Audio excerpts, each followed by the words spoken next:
নিখোঁজ সন্তানকে ফিরে পেতে রাস্তায় আঁচল পেতে অতিরিক্ত পুলিশ সুপারের কাছে প্রাণ ভিক্ষা চাইলেন বৃদ্ধা মা। ডুবুরি নামিয়ে খালের জল থেকে মোটরবাইক উদ্ধার হলেও যুবকের সন্ধান পেল না প্রশাসন। এসআইআর শুনানিতে ডাক আর সেখান থেকেই ফোন নথির সমস্যা রয়েছে।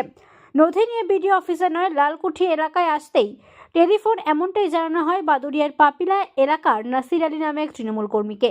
আর সেই মতো তৃণমূল কর্মীর যাবতীয় নথি নিয়ে সোমবার বিকালের পর মোটর ব্যাগে করে বাড়ি থেকে বের হয়।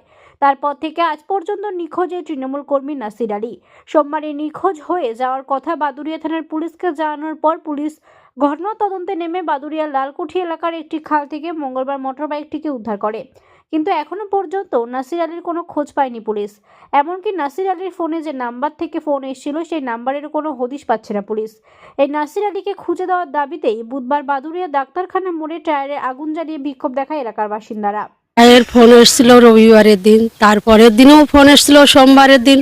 ফোন এসে আমার ভাইকে ডেকেছে এসআইআর এর নাম করে যে তোমার মার কাগজপাতি ভুল আছে বলে আমার ভাইকে ডেকে নিয়ে বলছে ডাক্তারখানা মোড়ে একজন আছে তাকে তুলে নেবে তুমি বলে ওইখান থেকে তাকে তুলে নিয়ে গেছে। 8টার পরের থেকে আমার ভাইকে আর খুঁজে পাওয়া যাচ্ছে না এসআইআর এর নাম করে। সেখান থেকে আমার ভাই নিখোঁজ। আমরা চাই আমার ভাই যে যারা নিয়ে গেছে তাদের শাস্তি প্রাপ্য হোক আর আমার ভাইকে খুঁজে বার করার দায়িত্ব দিচ্ছেন। হ্যাঁ, ফোন করে ডেকেছিল।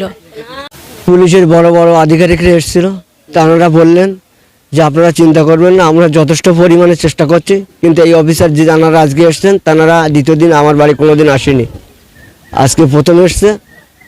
জানি ওরা কতদূর কী করবে, কিন্তু এই পুলিশের কাছে আমার বিনীত আবেদন অতি দ্রুত আমার ভাইকে সর্বপ্রথম উদ্ধার করা হোক, তারপরে যারা অপরাধী তাদেরকে অবশ্যই কঠোর থেকে কঠোর শাস্তির ব্যবস্থা করা হোক। পুলিশের তরফ থেকে জানানো হয়েছে যে আমরা কাজ চালাচ্ছি, আমরা চেষ্টা করছি, চিন্তা করবেন না, আমরা আপনাদের পাশে আছি। আমাদের কাছে বেশ কিছু লিডস আছে আমাদের কাছে, সেগুলোর উপর আমরা কাজ করছি।